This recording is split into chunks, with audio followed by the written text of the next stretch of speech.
الرحمن الرحیم اللہم صلی وسلم علی سیدنا و مولانا محمد و علی آل و اصحاب سیدنا و مولانا محمد و بارک وسلم وصلی علیہ الصلاة والسلام علیک یا رسول اللہ وعلى آلك وأصحابك يا حبيب الله رب اشرح لي صدري ويسر لي أمري واحلل عقدة من لساني يفقهوا قولي اللهم أرنا الحق حقا وارزقنا اتباعه وَأَرِنَا الْبَاطِلَ بَاطِلًا وَارْزُقْنَا اجْتِنَابَهُ اللهم أرنا الأشياء كما هي اعوذ باللہ من الشیطان الرجیم بسم اللہ الرحمن الرحیم۔ یہ چوتھے پارے کا تیسرا رکوع ہے اور اس میں آیت نمبر 117 سے ہم نے شروع کرنا ہے۔ چوتھے پارے کا تیسرا رکوع اور آیت نمبر 117۔ اعوذ باللہ من الشیطان الرجیم بسم اللہ الرحمن الرحیم۔ مثل ما ينفقون في هذه الحياة الدنيا كمثل ريح فيها سر أصابت حرث قوم ظلموا أنفسهم فأهلكته وما ظلمهم الله ولكن أنفسهم يظلمون۔ اس کا ترجمہ جی، مثل و مثال ما جو کچھ ينفقون وہ خرچ کرتے ہیں فی میں ہذہ اس الحیات الدنیا دنیاوی زندگی میں۔ یہ جس کو ہم دنیا کہتے ہیں یہ اصل میں الحیات الدنیا ہوتا ہے۔ دنا یدنو کا معنی ہے قریب ہونا، اور یہ جو زندگی ہے یہ دوسری زندگی کی بنسبت ہمارے قریب ہے، اس لیے اسے الحیات الدنیا کہا جاتا ہے، اور پھر صرف دنیا ہی کہہ دیا جاتا ہے آخرت کے مقابلے میں۔ یہ الحیات الدنیا اور وہ الحیات الآخرہ، تو حیات کے لفظ کو عموماً عرف میں ختم کر دیتے ہیں، صرف دنیا اور آخرت کہا جاتا ہے۔ تو فرمایا کہ جو کچھ وہ اس دنیاوی زندگی میں خرچ کرتے ہیں ان کی مثال اس طرح ہے کمثل ریح، کاف جیسے، مثال ہے ریح ہوا کی۔ اچھا، ری کی جمع ریاح ہوتی ہے، ریاح، اور ریاح کا لفظ ہمیشہ فائدہ مند ہواؤں کے لیے استعمال ہوتا ہے، اور جب یہ ری کا لفظ آتا ہے تو ہمیشہ تباہ کن ہوا کے لیے استعمال ہوتا ہے پرانی استعمال میں۔ کمثل ریح جیسا کہ ہوا ہے، فیہا اس میں، سر سخت سردی ہے یعنی ٹھنڈک ہے،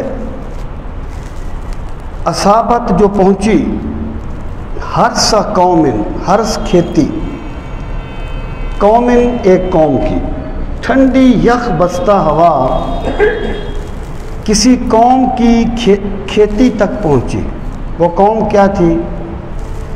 ظلموا انفسہم، انہوں نے ظلم کیا تھا، انفسہم اپنی جانوں پر، نفس کی جمع انفس، فاہلکتہ، اہلک یہلک اہلاکن برباد کر دینا کسی چیز کو، پس اہلکت ہو اس ہوا نے اس کھیتی کو تباہ و برباد کر دیا۔ وما ظلمہم اللہ، کھیتی برباد ہو گئی ان کی، لیکن اللہ نے ان پر کوئی زیادتی نہیں کی۔ وما ظلم، اور نہیں ظلم کیا، ہم ان پر اللہ تعالیٰ نے، ولیکن انفسہم یظلمون، ولیکن اور لیکن، انفسہم جو ہے یہ یظلمون کا مفعول ہے، وہ ظلم کرنے والے تھے خود اپنی جانوں پر۔ یعنی اس سے مراد کیا ہے؟ یہ آیہ کریمہ کا مدعا یہ ہے کہ دیکھیں جو مشرک تھے وہ بھی بہت سے فلاح عامہ کے کام کرتے تھے، رفاع عامہ کے کام کرتے تھے۔ اب اللہ تعالیٰ نے فرمایا کہ وہ جو بظاہر اچھے کام کرتے ہیں ان کی مثال کھیتی جیسی ہے، اور ان کا جو شرکیہ عقیدہ ہے یہ تباہ کن ہوا کی طرح ہے۔ تو جس طریقے سے تباہ کن ہوا کھیتی کو تباہ و برباد کر دیتی ہے، اسی طرح ان کے شرکیہ عقیدے نے ان کے بظاہر اچھے کام تباہ و برباد کر دیے، اور انہیں آخرت میں ان کا کوئی اجر نہیں ملے گا۔ یعنی آخرت کا جو اجر ہے وہ ایمان پر موقوف ہے۔ ایمان ہوگا تو آخرت میں نیکی کام آئے گی، اور ایمان ہوگا تو اللہ تعالیٰ تھوڑی نیکی کو اپنے کرم سے بڑا کر دے گا۔ بندہ نیکی نہ بھی کر سکے، وہ نیکی کرنے کی ارادہ کرے، میرا رب اپنے کرم سے اسے نیکی کا اجر بھی عطا فرما دیتا ہے۔ یہ سارے ایمان کے ثمرے ہیں۔ تو یہاں پر یہ بات واضح کی گئی کہ بغیر ایمان کے کوئی نیکی قیامت کے دن کسی کام نہیں آئے گی۔ ٹھنڈی ہوا، صرف جس ہوا میں ٹھنڈک ہو، یہ وہ کیا ہے کہ باغباں کا یہ تقاضا ہے کہ اب گلشن میں، باغباں کا یہ تقاضا ہے کہ اب گلشن میں باد سرسر بھی چلے نام صبا کا رکھو۔ وہ جو سرسر ہے نا وہ اسی سر سے لیا گیا ہے، وہ ہوا جس میں ٹھنڈک ہوتی ہے۔ اب اللہ پاک فرماتے ہیں کھیتی ان کی برباد ہو گئی، لیکن اللہ نے ان پہ کوئی زیادتی نہیں کی۔ وما ظلمہم اللہ، اللہ نے کوئی زیادتی نہیں کی، ولیکن انفسہم یظلمون، لیکن شرک کر کے انہوں نے خود اپنی جانوں پر ظلم کیا۔ جس رب نے انہیں یہ سر دیا تھا کہ اسے میری بارگاہ میں جھکانا، وہ اسے بتوں کے آگے جھکاتے رہے۔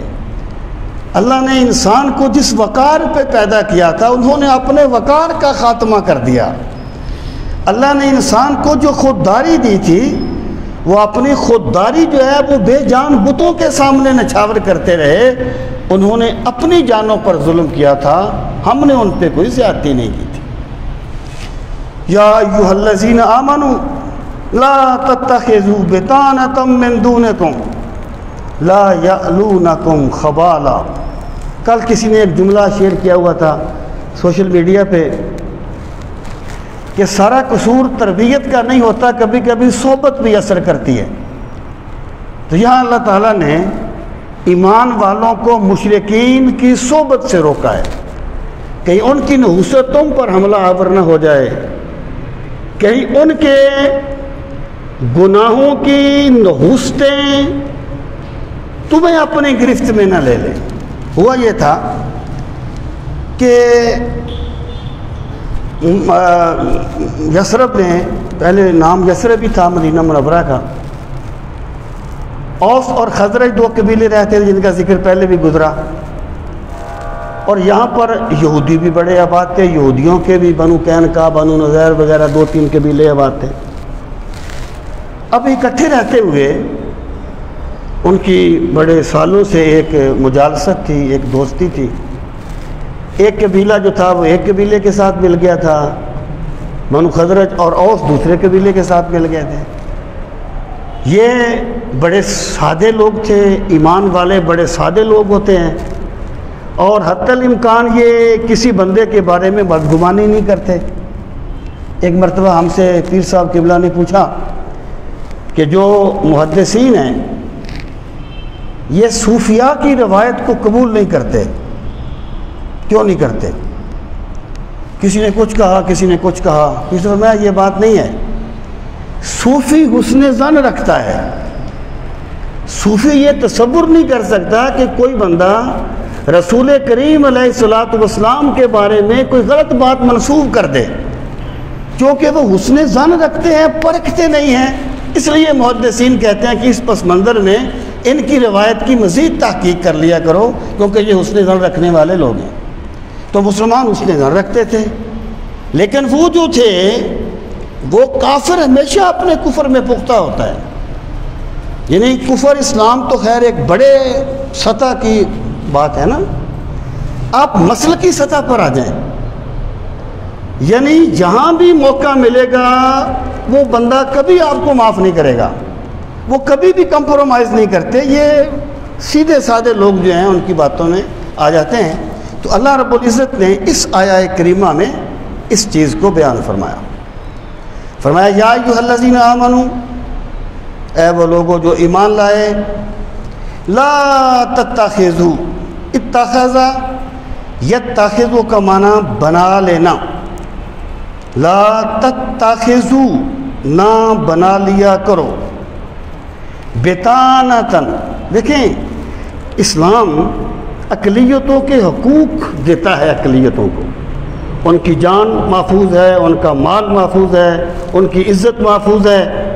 اور رسول کریم علیہ الصلوۃ والسلام نے فرمایا جس بندے نے کسی ذمی کو بلا وجہ قتل کر دیا، یعنی بلا وجہ سے مراد اس نے کوئی ایسا جرم نہیں کیا تھا کہ ریاست اسے قتل کی سزا دیتی. جس بندے نے کسی ذمی کو بلا وجہ قتل کر دیا، فرمایا انا حجیجہ یوم القیامہ، میں قیامت کے دن اس مسلمان کے خلاف اس ذمی کے حق میں اللہ کی بارگاہ میں مقدمہ دائر کروں گا. اتنے حقوق دیے ہیں اسلام نے غیر مسلموں کو. اور رسول کریم علیہ السلام والسلام نے فرمایا کہ جنت کی خوشبو 50,000 سال کی مسافت سے سونگھی جاتی ہے، لیکن جس بندے نے کسی ذمی کو بلا وجہ قتل کر دیا وہ جنت کی خوشبو نہیں سونگھے گا. یہ معاشرتی حقوق ہیں. ایک ہوتی ہے گہری دوستی، گہری یاری، جس میں بندہ راز بتا دیتا ہے، اس سے منع کیا جا رہا ہے کہ معاشرتی تعلقات اپنی سطح پر بے مربتی نہیں، بدسلوکی نہیں، لیکن تم نے انہیں لا تتخذوا بطانۃ. بطانہ کہتے ہیں اس کپڑے کو جو جسم کے ساتھ ٹچ کرتا ہے. یعنی ایک قمیض ہے، نیچے کی بنیان ہے، تو بنیان کو بطانہ کہیں گے. اس سے مراد ہے جگری یار. اے ایمان والو، ایمان والوں کے علاوہ کسی کو جگری یار نہ بناؤ. ایمان کا کمال یہ ہے کہ دوستی اور دشمنی کا مدار اللہ کی محبت ہو، اور یہ کمال ایمان ہے. کمال ایمان. سرکار نے فرمایا نا، ایک بندہ جا رہا تھا کسی بندے سے ملنے کے لیے، راستے میں ایک بندہ اس کے پاس آیا، کہنے لگا کدھر جا رہے ہو؟ اس نے کہا فلاں جگہ جا رہا ہوں، فلاں بندے سے ملنا ہے. اس نے کہا کیوں، وہ تیرا کوئی تمہارا کاروبار مشترک ہے؟ اس نے کہا نہیں. اس نے کہا کوئی تمہاری برادری ہے، رشتہ داری؟ اس نے کہا نہیں. اس نے کہا پھر کیوں جا رہے ہو؟ اس نے کہا یار وہ اللہ سے محبت کرنے والا بندہ ہے، مجھے بڑا اچھا لگتا ہے، میں اس سے ملنے جا رہا ہوں. اس بندے نے کہا مجھے اللہ نے بھیجا ہے، میں فرشتہ ہوں، کہ اس کو بتا دے تو میری وجہ سے محبت کرتا ہے، لہٰذا اللہ بھی تجھ سے محبت کرتا ہے. جب اللہ کے لیے محبت کی جائے تو پھر وہ کمال ایمان ہے. سر قیامت کے دن کچھ لوگ ایسے ہوں گے جن کے سروں پر نور کے تاج ہوں گے اور بڑے بڑے مقربین ان پہ رشک کریں گے. لوگ کہیں گے یہ کوئی پیغمبر ہیں، یہ کوئی رسول ہیں؟ تو فرمایا جائے گا یہ وہ لوگ ہیں جو صرف میری وجہ سے دنیا میں ایک دوسرے سے محبت کیا کرتے تھے. یہ اپنی ذات کے خول کو توڑنا کوئی آسان کام نہیں ہوتا، یہ کمال ایمان کا معاملہ ہوتا ہے. تو یہاں اللہ تعالیٰ نے اہل ایمان کو منع فرمایا کہ تم کافروں کو اپنے جگری دوست نہ بناؤ. لا یعلونکم خبالا. لا یعلونکم مانا لا یکسرون، وہ کمی نہیں کریں گے. خبالہ کہتے ہیں فساد پیدا کرنے کو، یعنی تم ان کے جتنے بھی مخلص بن جاؤ، وہ جب تمہیں دسنے کا انہیں موقع ملے گا کبھی معاف نہیں کریں گے، وہ لازمی طور پہ تمہارا نقصان کریں گے.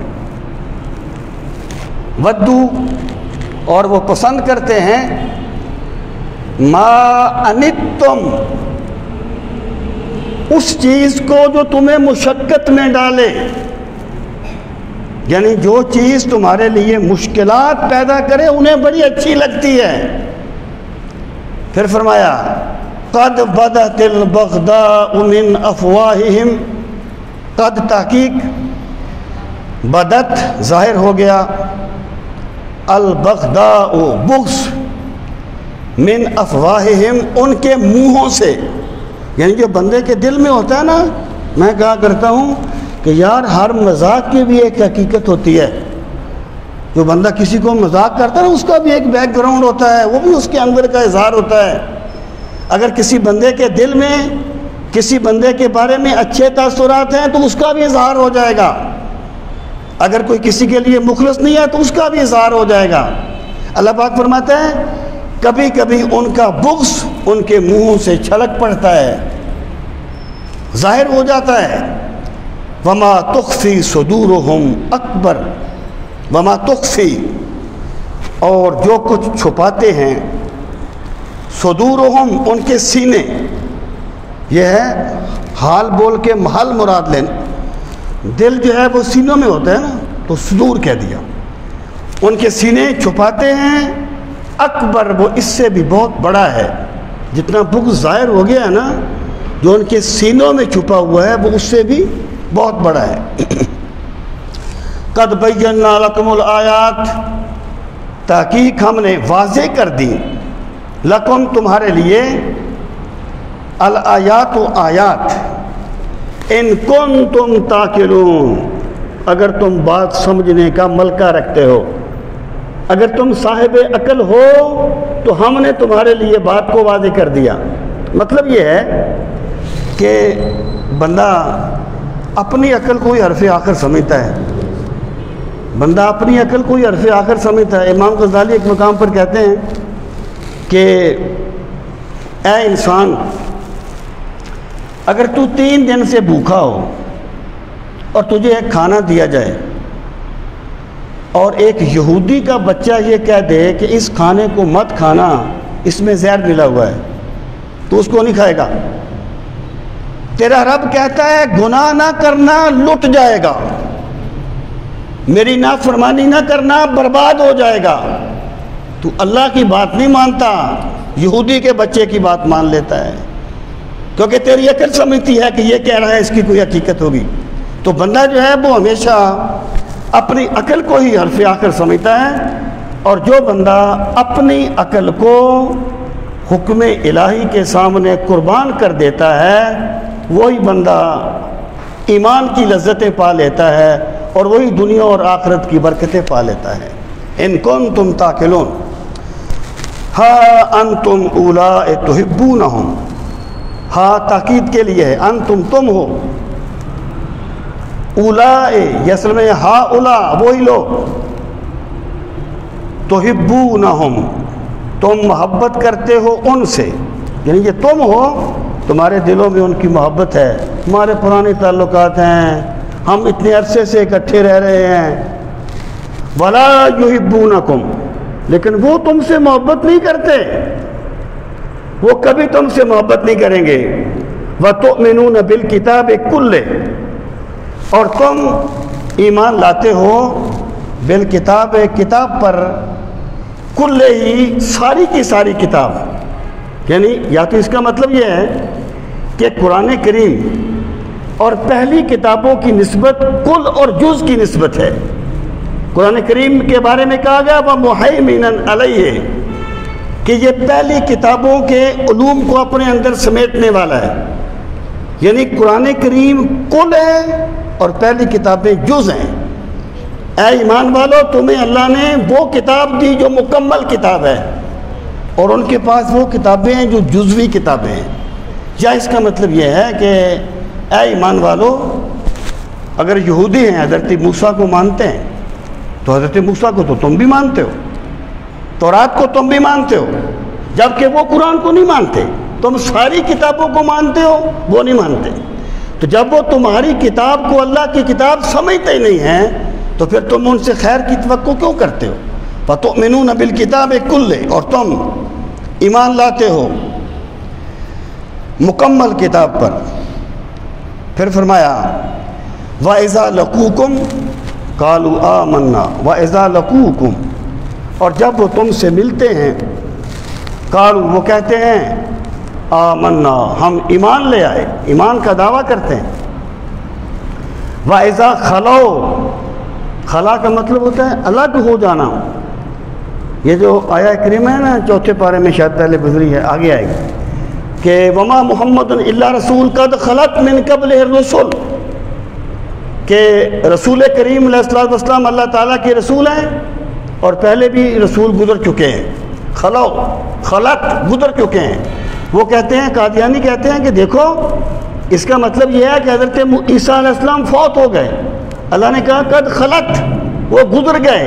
دیکھیں یہاں پر وہی خلو ہے، یہ مطلب نہیں ہے جب وہ مر جاتے ہیں اپنے دوستوں میں جا کر، مطلب یہ ہے جب وہ اپنے دوستوں میں الگ ہوتے ہیں۔ تو انبیاء گزر گئے سے مراد یہ ہے کہ یا اللہ نے ان کو آسمان پر بلا لیا یا ان کا وصال ہو گیا اور وہ اس عالم میں تشریف لے گئے، تو یہ لفظ اس معنی میں استعمال ہوتا ہے۔ فرمایا فَإِذَا خَلَوْا، اور جب وہ الگ ہوں، عَدُّوا عَلَيْكُمُ الْأَنَامِلَ، عَدُّوا کاٹتے ہیں، علیکم تم پر، الانامل اپنی انگلیاں، جس کو ہم اردو میں کہتے ہیں انگلیاں چبانا۔ یہ ہوتا ہے کل بول کے جز مراد لینا، یعنی بندہ انگلی کھا تو نہیں جاتا نا، کل بول کے جز مراد لینا، غصے کا اظہار کرتے ہیں، حسد کا اظہار کرتے ہیں۔ وَإِذَا خَلَوْا، اور جب وہ الگ ہوتے ہیں، عَدُّوا عَلَيْكُمُ الْأَنَامِلَ، تو وہ تم پر اپنی انگلیاں چباتے ہیں، من الغیظ، غصے کی وجہ سے۔ قل، آپ فرما دیجئے، موتو، مر جاؤ، بغیظکم، اپنے غصے میں۔ یعنی جو بندہ ایسا مزاج رکھتا ہے کسی کو دیکھ کے کڑتا رہتا ہے تو وہ اپنے آپ کے ساتھ دشمنی کر رہا ہوتا ہے۔ کسی کے دیکھ کر کڑتے رہنا اپنی جان پہ ظلم کرنا ہوتا ہے۔ تو اللہ پاک نے فرمایا کہ ان کو آپ فرما دیں کل موتو بغیظکم، مر جاؤ اپنے غصے میں۔ مطلب کیا ہے؟ تم جتنے بھی کڑتے رہو، جتنی بھی انگلیاں چباتے رہو، تم اللہ کے دین کا کچھ نہیں بگاڑ سکتے، تم رسول امین صلی اللہ تعالیٰ علیہ وسلم کا کوئی نقصان نہیں کر سکتے۔ اللہ نے اپنے دین کو بلند کرنے کا جو بشارت دی ہے، جو اعلان کیا ہے، اس کے راستے میں کوئی رکاوٹ نہیں بن سکتے۔ کل موتو بغیظکم ان اللہ علیم بذات الصدور، بے شک اللہ خوب جاننے والا ہے، بذات الصدور، تمہارے سینے کی باتوں کو، تمہارے دلوں میں جو کچھ ہے۔ جو بندہ اسلام کے بارے میں جو بھی کرتا ہے، جو بھی خیالات رکھتا ہے، اللہ تعالیٰ کے علم سے کوئی چیز باہر نہیں ہے۔ دیکھیں اللہ کا ایک منصوبہ ہے اور اللہ کے منصوبے کے راستے میں کوئی چیز رکاوٹ نہیں بن سکتی۔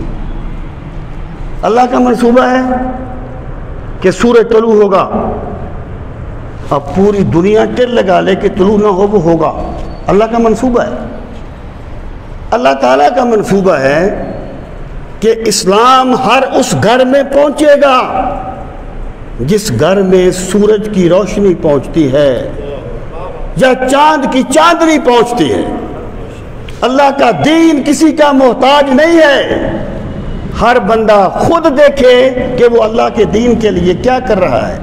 اللہ فرماتا ہے ہم سے کوئی چیز مخفی نہیں ہے، ان اللہ علیم بذات الصدور، بے شک اللہ تعالیٰ تمہارے سینوں میں چھپی ہوئی باتوں کو خوب جاننے والا ہے۔ اب آگے اللہ تعالیٰ نے منافقت کی ایک علامت بیان فرمائی، ان تمسسکم حسنۃ، اگر پہنچے تمہیں کوئی بھلائی، تسوہم، انہیں بڑی بری لگتی ہے۔ اگر ایمان والوں کو کوئی اچھائی پہنچے، کوئی کامیابی مل جائے، کوئی کام ان کی منشا کے مطابق ہو جائے، تو منافقت یہ ہے کہ ان کو بڑا برا لگتا ہے۔ وَإِن تُصِبْكُمْ سَيِّئَةٌ، اور اگر تمہیں پہنچے کوئی برائی، کوئی مصیبت، کوئی تکلیف، یفرحوا بہا، پھر وہ بڑے خوش ہوتے ہیں۔ یعنی ایمان والوں کو اچھائی پہنچے تو ان کو دکھ ہوتا ہے، ایمان والوں پر کوئی مصیبت آئے تو وہ خوش ہوتے ہیں، یہ منافقت ہے۔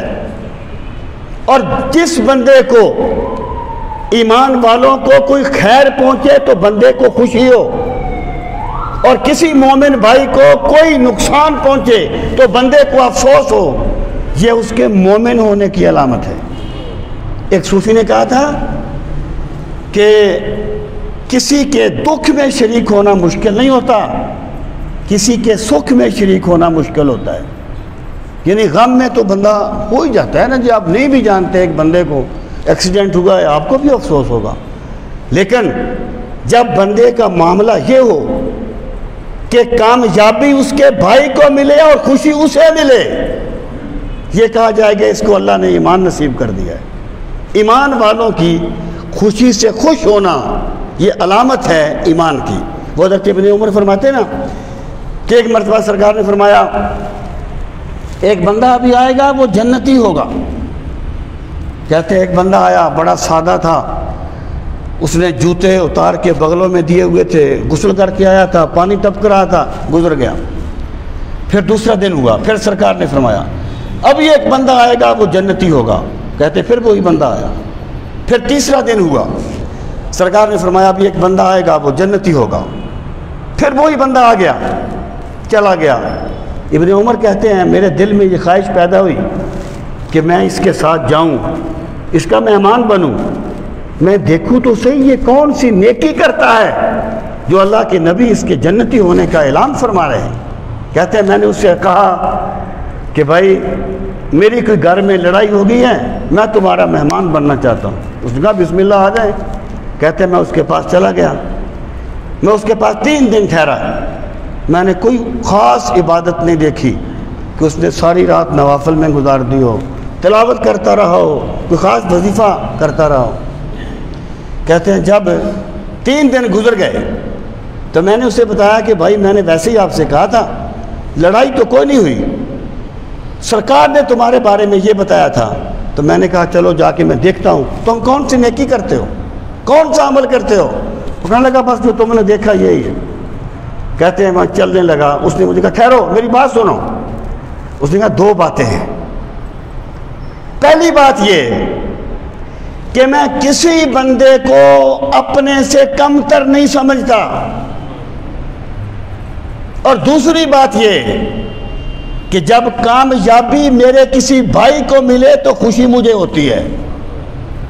وہ کہتے ہیں میں سمجھ گیا، بس یہی ہے وہ تیری نیکی، یہی ہے وہ تیرا عمل خیر جس کی وجہ سے اللہ کے نبی تیرے جنتی ہونے کا اعلان فرما رہے ہیں۔ تو یہ منافقت ہے کہ کسی کو خوشی ملے تو بندہ اندر سے کڑتا رہے، کسی کو غم ملے تو بندہ خوش ہو جائے۔ اللہ پاک نے فرمایا ان تمسسکم حسنۃ تسؤہم، اگر تمہیں کوئی اچھائی پہنچے تو انہیں بڑا دکھ ہوتا ہے۔ وَإِن تُصِبْكُمْ سَيِّئَةٌ، اور اگر تمہیں کوئی مصیبت آئے، یفرحوا بہا، بڑے خوش ہوتے ہیں۔ وَإِن تَصْبِرُوا، اور اے ایمان والو اگر تم صبر کرتے رہو۔ صبر کا مطلب کیا ہے؟ راہ حق پر استقامت کا مظاہرہ کرنا، حق کے راستے میں جو بھی رکاوٹ بنے اس کے سامنے سینہ تان کے کھڑے ہو جانا۔ اگر تم صبر کرتے رہو، وَتَتَّقُوا، اور اللہ سے ڈرتے رہو، لا یضرکم کیدہم شیئا، ان کے مکر و فریب تمہارا بال بھی بیکا نہیں کر سکتے۔ تم اپنے آپ کو اللہ کے ساتھ وابستہ کر لو، ان کی تمام دشمنیاں، ان کی تمام سازشیں اپنے آپ دم توڑ جائیں گی۔ وَإِن تَصْبِرُوا وَتَتَّقُوا لَا يَضُرُّكُمْ كَيْدُهُمْ شَيْئًا۔ امن کا منبع اللہ تعالیٰ کی ذات ہے۔ جو بندہ اللہ تعالیٰ کی ذات کے ساتھ وابستہ ہو جاتا ہے، اللہ اسے امن عطا فرما دیتا ہے، ظاہری حالات جیسے بھی ہوتے ہیں۔ ان اللہ بما یعملون محیط، بے شک اللہ تعالیٰ جو کچھ وہ کرتے ہیں محیط، اسے ہر طرح گھیرے ہوئے ہے، یعنی وہ اللہ کی قدرت سے باہر نہیں چلے گئے، اللہ ان کو گھیرے ہوئے ہے۔ جب تم اللہ کے ساتھ وابستہ ہوگے تو وہ تمہارا بال بھی بیکا نہیں کر سکیں گے۔ وَإِذْ غَدَوْتَ مِنْ أَهْلِكَ تُبَوِّئُ الْمُؤْمِنِينَ مقاعد للقتال واللہ سمیع علیم۔ وَإِذْ غَدَوْتَ، اور آپ یاد کریں جب آپ صبح کے وقت نکلے۔ اب یہاں پر یہ جو پہلے فرمایا تھا نا کہ وَإِن تَصْبِرُوا وَتَتَّقُوا لَا يَضُرُّكُمْ كَيْدُهُمْ شَيْئًا، اب اس کی آگے مثالیں دی ہیں۔ پہلی بات فرمائی وَإِذْ غَدَوْتَ مِنْ أَهْلِكَ، اور یاد کرو میرے نبی صلی اللہ علیہ وسلم جب آپ نکلے تھے من اہلکا، اپنے گھر سے، تو بوّئ المؤمنین، بوّا یبوّئ کا معنی ہوتا ہے ٹھکانہ بنا لینا۔ سرکار نے فرمایا من کذب علی متعمدا فلیتبوّ مقعدہ فی النار، جو بندہ جان بوجھ کے میری طرف جھوٹی بات منسوب کرے اسے چاہیے کہ اپنا ٹھکانہ جہنم میں بنا لے۔ تبوّع ٹھکانہ بنانا۔ تبوّع المؤمنین، آپ مومنوں کے ٹھکانے متعین کر رہے تھے۔ مقاعد، مقعد کی جمع ہے بیٹھنا، مورچہ، للقتال، قتال کے لیے، جنگ کے لیے، یہ غزوہ احد کی طرف اشارہ ہے۔ واللہ سمیع علیم، اللہ سب کچھ سننے والا تھا، اللہ سب کچھ جاننے والا تھا، یعنی تمہارے دلوں میں کیا تھا، تم کس اخلاص کے ساتھ اللہ کے دین کے سپاہی بن کے نکلے تھے، اللہ سب کچھ جانتا تھا۔ اس وقت اللہ نے مدد کیسے کی؟ دیکھیں اللہ تعالیٰ کی جو مدد ہوتی ہے نا، یہ صرف مادی شکل میں نہیں ہوتی۔ ایک بندہ بڑے مشکلات میں گرا ہوا ہے، اللہ اسے حوصلہ دے دے، یہ بھی اللہ کی مدد ہے۔ اللہ تعالیٰ اسے استقامت دے دے، یہ بھی اللہ کی مدد ہے۔ کوئی ایسا سبب پیدا ہو جائے، یہ بھی اللہ کی مدد ہے۔ اس کائنات میں سب کچھ اللہ کرتا ہے، لیکن اسباب کے پردے میں کرتا ہے۔ اب یہاں کیا بات فرمائی؟ اذ ہمت طائفتان، ہمہ جو ہے نا یہ کوئی کام کرنے کے 5 مرحلے ہوتے ہیں، 5 مرحلے، 5واں مرحلہ ہمہ ہوتا ہے۔ ہم مکمل ارادہ کر لینا ایک چیز کا، مکمل ارادہ، یعنی ایک بندہ جو ہے ایک بندے کو قتل کرنے کے لیے نکل گیا ہے، آگے گیا تو وہ بندہ ہی نہیں تھا، اس کو ہم کہتے ہیں۔ 5واں مرحلہ ہے جب مکمل عزم کر لیا طائفتان، 2 گروہوں نے، منکم، تم میں سے، ان تفشلا، فشل کہتے ہیں بزدلی دکھانا، کہ وہ ہمت ہار جائیں، وہ استقامت کا مظاہرہ نہ کریں۔ واللہ ولیہما، اور اللہ ان کا مددگار تھا، یعنی انہوں نے ارادہ کر لیا کہ استقامت نہ دکھائیں، لیکن اللہ کی مدد نے ان کے گرے ہوئے حوصلوں کو بلند کر دیا۔ وَعَلَى اللَّهِ فَلْيَتَوَكَّلِ الْمُؤْمِنُونَ، اور اللہ کی ذات پر ہی توکل کرتے ہیں ایمان والے۔ یہ جب غزوہ احد کے لیے سرکار نکلے تو آپ نے صحابہ کرام سے مشورہ کیا کہ جنگ شہر کے اندر لڑے یا شہر سے باہر لڑے۔ آپ کا اپنا خیال مبارک یہ تھا کہ جنگ شہر سے باہر نہ لڑی جائے، لیکن کچھ لوگ جو غزوہ بدر میں نہیں جا سکے تھے، جوان تھے، وہ شوق شہادت میں کہتے تھے کہ باہر جا کے جنگ لڑی جائے۔ تو سرکار نے فرمایا ٹھیک ہے۔ اب جب نکلے 1000 کا لشکر تھا احد کے موقع پر، وہ 3000 تھے مشرکین۔ عبداللہ بن ابی اپنے 300 ساتھیوں کو لے کر راستے سے واپس آ گیا۔ اس نے کہا جی ہماری بات نہیں مانی گئی، یہ منافقت ہے، آپ نے جو اختلاف رائے کرنا ہے میٹنگ میں کیجئے۔ کسی صحابی نے یہ نہیں کہا کہ ہماری بات نہیں مانی گئی، ہم واپس چلے جاتے ہیں، وہاں جو بھی بات کی، لیکن باہر جا کے کسی نے نہیں کہا۔ یہ ہے ایمان اور منافقت۔ ایمان یہ ہے کہ میٹنگ ہو، اس میں اپنی رائے دیں، آپ جو رائے دینا چاہتے ہیں دیں، لیکن جو فیصلہ ہو جائے نا، پھر باہر آ کے یہ نہ کہو کہ میں یہ نہیں کہتا تھا، یہ تو فلاں کی بات تھی۔ پھر فیصلہ سب کا فیصلہ ہوتا ہے، یہ ایمان کا تقاضا ہے۔ اس نے کہا جی میں وہ واپس آ گیا اپنے 700 بندے لے کر۔ 2 قبیلے تھے،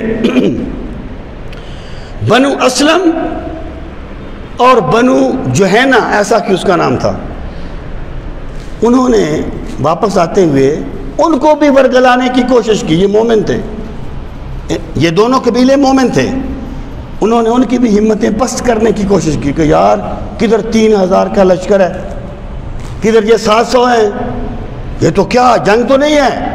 تو ان کے دل میں بھی واپس آنے کا خیال پیدا ہوا، لیکن چونکہ وہ مومن تھے اللہ نے ان کے حوصلوں کو بلند کر دیا، اللہ نے ان کے حوصلوں کو بڑھا دیا۔ تو اس احسان کو یہاں پر اللہ تعالیٰ نے ذکر فرمایا کہ انہوں نے بھی ارادہ کیا کہ وہ کمزوری دکھائیں، واللہ ولیہما، اور اللہ ان کا مددگار تھا۔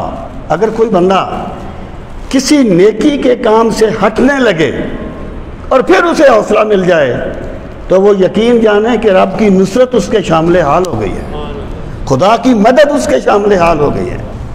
وعلی اللہ فلیتوکل المؤمنون، اور ایمان والوں کو چاہیے کہ وہ اللہ تعالیٰ کی ذات پہ توکل کریں۔ وہ اسباب ثانوی چیز ہے، ایمان والا سمجھتا ہے اصل طاقت اللہ کی طاقت ہے۔ اٹھا ساکیا پردہ اس راز سے، لڑا دے ممولے کو شہباز سے۔ جب خدا کی مدد شامل حال ہو جاتی ہے پھر وہ ابابیلوں سے ہاتھیوں کو بھی مروا دیتا ہے، اور مچھر کے دانے سے خدائی کا دعویٰ کرنے والے نمرود کو بھی مروا دیتا ہے۔ وَعَلَى اللَّهِ فَلْيَتَوَكَّلِ الْمُؤْمِنُونَ، اور ایمان والے صرف اللہ کی ذات پہ توکل کرتے ہیں۔ آپ فرمایا کہ صرف یہی موقع تو نہیں ہے، ذرا ماضی میں چلے جاؤ، پچھلے سال کیا ہوا تھا؟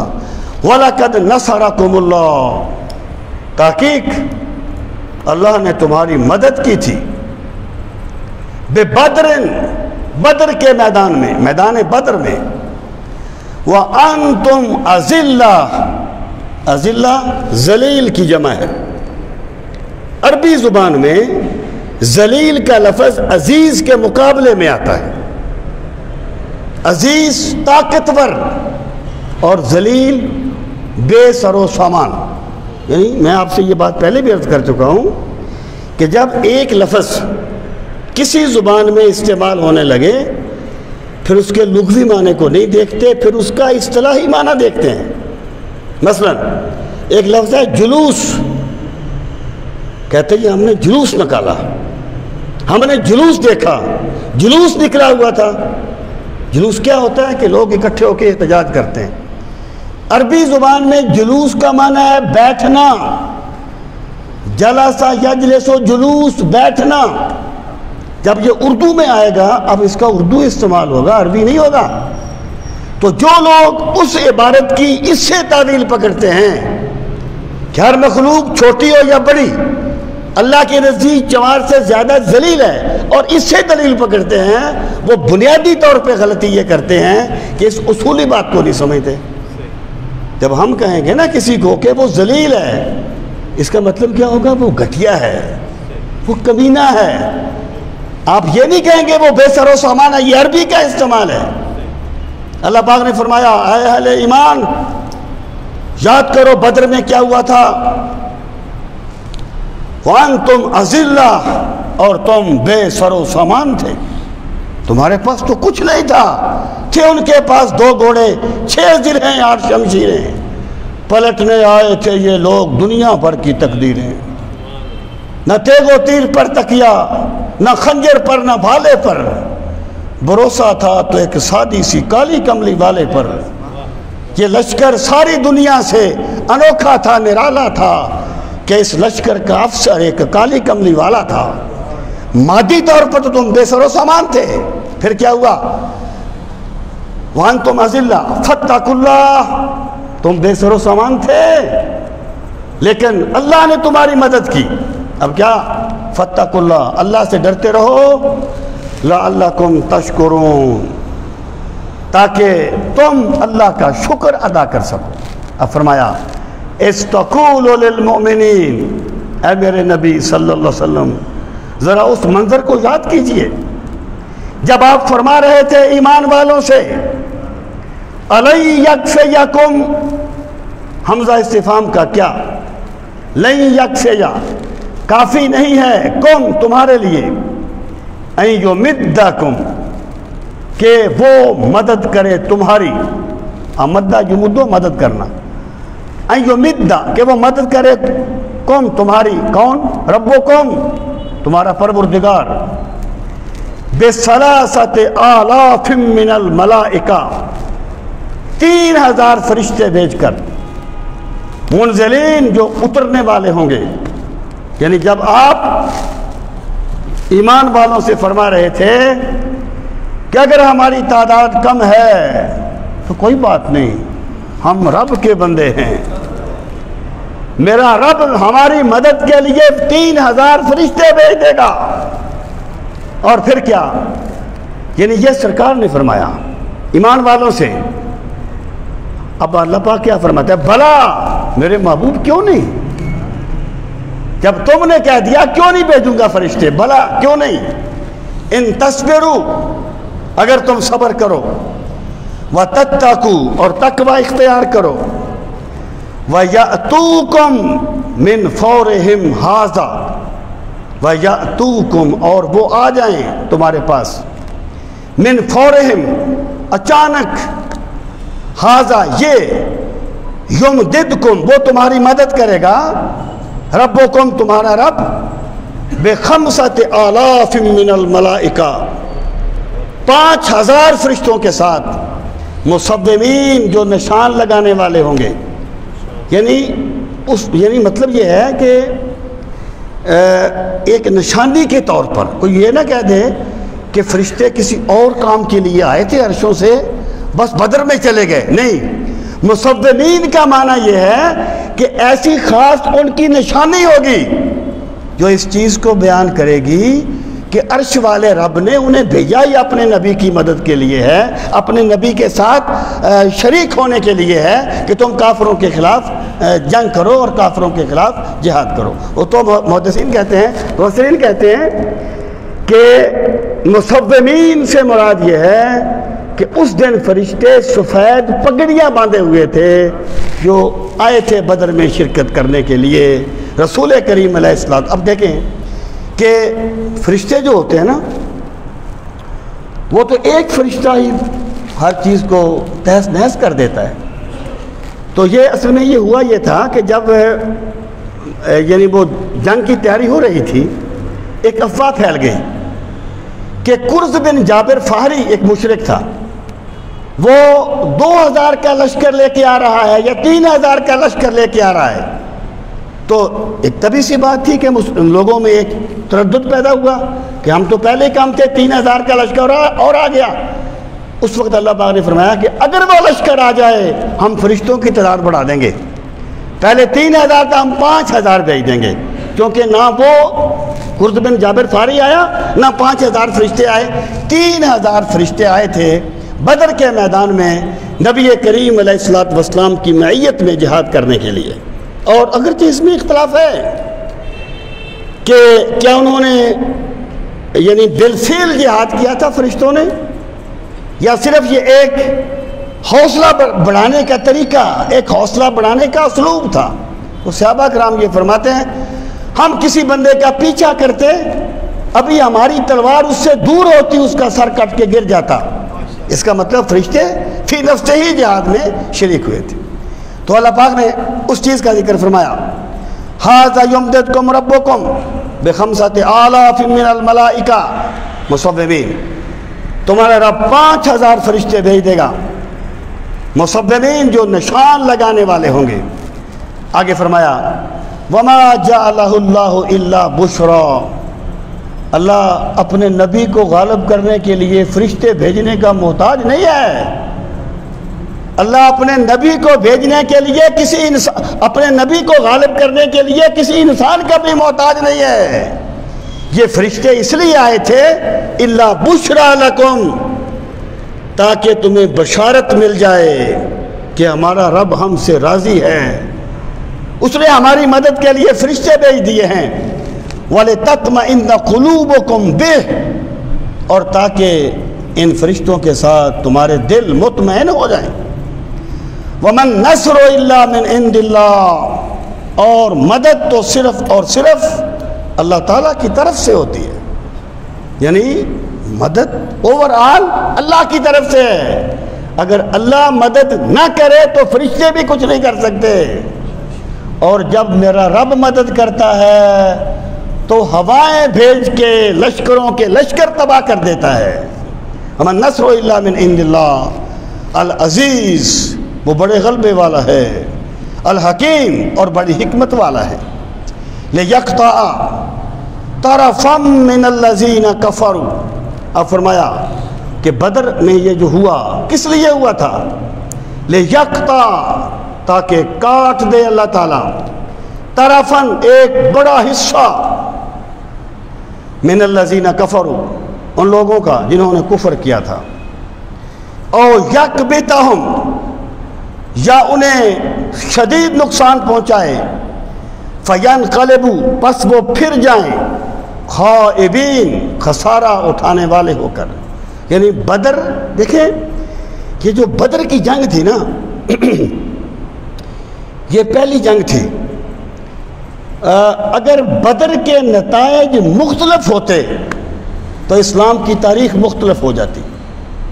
اس لیے جب سرکار بدر میں گئے تھے نا تو آپ نے اللہ تعالیٰ سے ایک دعا مانگی تھی اور مقام ناز پہ مانگی تھی کہ پروردگار عالم، میں اپنی 14 سال کی کمائی لے کے آ گیا ہوں، اگر آج میرے یہ غلام مارے گئے تو قیامت تک تیرا نام لینے والا کوئی نہیں رہے گا۔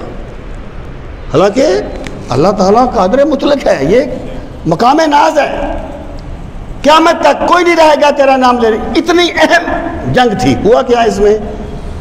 بڑے بڑے سردار مارے گئے ان کے، یا ان کا اتنا شدید نقصان ہوا جو ان کا انہیں وہم و گمان بھی نہیں تھا۔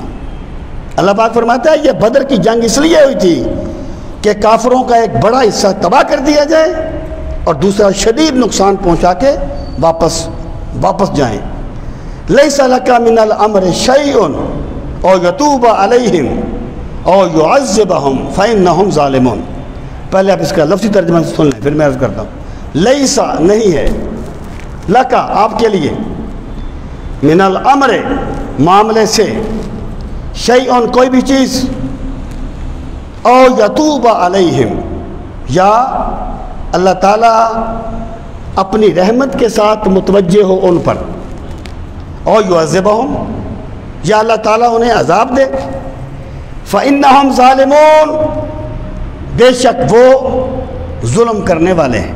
یہ جو آیہ کریمہ ہے اس کا پس منظر یہ ہے کہ جب احد کے میدان میں اس کی یعنی 2-3 پس منظر بیان کیے گئے ہیں۔ رسول کریم علیہ السلام کے دندان مبارک کا ایک کنارہ شہید ہوا اور سرکار کا روح زیبا زخمی ہو گیا۔ اس وقت رسول کریم علیہ السلام نے فرمایا کہ وہ قوم کیسے فلاح پائے گی جنہوں نے اپنے پیغمبر کے ساتھ یہ معاملہ کیا، اور آپ نے چاہا کہ آپ ان کی تباہی کی دعا فرمائیں۔ یہ بد دعا کا جو لفظ بولتے ہیں نا، بد دعا فرمائی فلاں نبی نے، تو علماء کہتے ہیں کہ یہ بد دعا نہیں کہنا چاہیے، نقصان کی دعا آپ کہہ لیں، ان کی تباہی کی دعا آپ کہہ لیں۔ تو سرکار نے یہ سوچا کہ میں دعا کروں اللہ ان کو تباہ کر دے۔ تو اس وقت اللہ پاک نے فرمایا میرے پیغمبر آپ اس چیز کا خیال نہ کریں، یہ ہمارا معاملہ ہے۔ دیکھیں نا، کیا پہلے انبیاء نے دعا نہیں مانگی تھی اپنی قوم کو تباہ کرنے کے لیے؟ بہت سے انبیاء کرام نے مانگی، ایسے ہی حالات تھے، سرکار مانگ لیتے تو فی نفس ہی تو برائی نہیں تھی نا۔ لیکن یہاں پر دو چیزیں واضح کی گئی، ایک یہ کیا میرے نبی صلی اللہ علیہ وسلم، جیسے ہم کہتے ہیں نا بلا تشبیہ و تمثیل، یعنی یہ کوئی تشبیہ نہیں ہے، ویسے میں ایک معاملہ ہے، آپ کا دوست ہے، آپ کہتے ہیں یار تو کیوں ٹینشن لیتا ہے، میں ہوں نا، تو کیوں ٹینشن لیتا ہے، میں ہوں نا، یہی بات ہے۔ میرے پیغمبر آپ فکر نہ کریں، ہم ان کے ساتھ جو چاہیں گے وہ کریں گے۔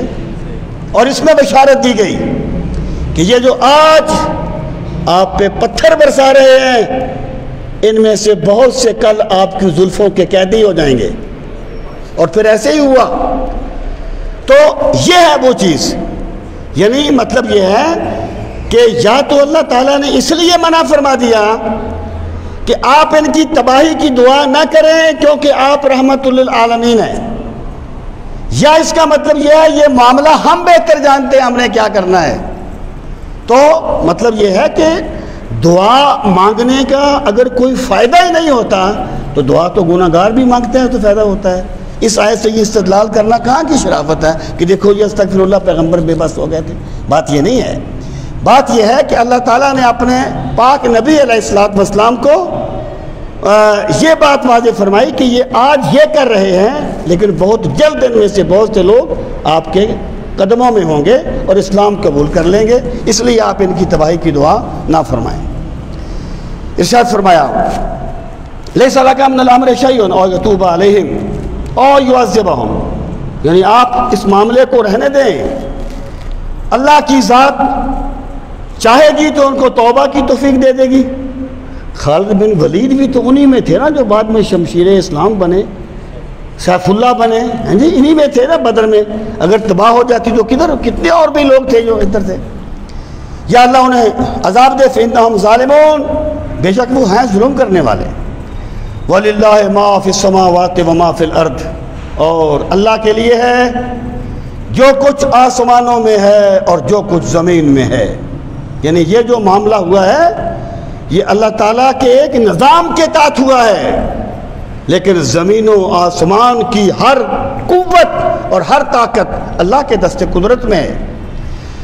یغفر لمن یشاء، اللہ کی ذات جسے چاہتا ہے بخش دیتا ہے، وَيُعَذِّبُ مَن یشاء، اور جسے چاہتا ہے عذاب دیتا ہے۔ معتزلہ کہتے ہیں اللہ تعالیٰ پر واجب ہے کہ وہ گناہ گاروں کو سزا دے، اللہ پہ کوئی چیز واجب نہیں ہے۔ اور یہ جو فرمایا نا یغفر لمن یشاء، جسے چاہتا ہے بخش دیتا ہے، وہ چاہے تو گناہ گار کو بخش دے، اللہ تعالیٰ کو کوئی نہیں، اس سے کوئی نہیں پوچھ سکتا کہ ایسا کیوں کیا۔ اگلی یہ بات فرمائی وَيُعَذِّبُ مَن یشاء، جسے چاہتا ہے عذاب دیتا ہے۔ اس کا مطلب یہ ہے کہ لوگوں اگر اللہ حساب باریک بینی سے کر لے، اگر اللہ تعالیٰ اپنی نعمتوں کا مکمل حساب لے لے تو پھر تم میں سے کوئی بندہ بھی شاید عذاب سے بچ نہیں سکتا۔ وہ سرکار نے فرمایا نا جس بندے کی بھی بخشش ہوتی ہے میرے رب کی رحمت سے ہوتی ہے۔ وَيُعَذِّبُ مَن یشاء، اس میں اپنی عبادت کا گمانڈ توڑ دیا گیا ہے۔ واللہ غفور الرحیم، اور اللہ بہت زیادہ بخشنے والا اور بے حد رحم فرمانے والا ہے۔ اللہ تعالیٰ ہم سب کو اپنے دین